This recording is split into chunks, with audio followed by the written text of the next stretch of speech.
Welcome guys to the Celtic Family Channel. Today we have a great unboxing to do. I'm super excited because it is a 16-inch MacBook Pro with all the add-ons that you can add. Let's get to it. There we go.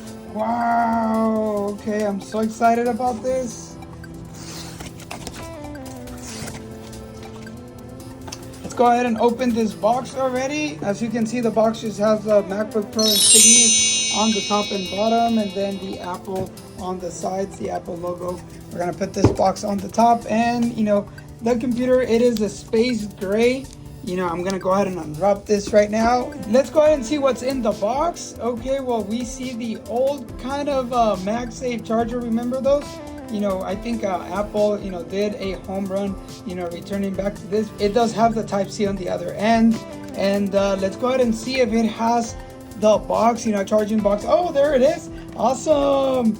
I almost thought we were not gonna have a box. Well, we have our Mac right here. On this side, we do have the MagSafe. We do have the Type-C ports and the auxiliary port right there for 3.5.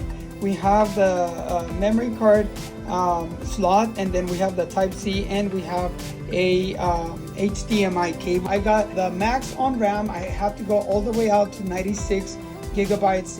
I did got the max chipset, the M2 Max chipset inside, which is the best of the best. And the only thing that I didn't go all the way is the internal memory. I only went with 2 terabytes, but I think you can go with up to 8. This is amazing. I'm very, very excited onto this computer. Let's go ahead and pop this open. Wow, okay, the computer just turned on right now. Look at that screen. It's super, super bright. Again, this is the one that has it all. It does have the M2 Max. It has 96 gigabytes of RAM memory, and then it does have the 2 terabytes of internal memory. This was a quick unboxing. This is a beautiful computer. Thank you for watching us. See you on the next video.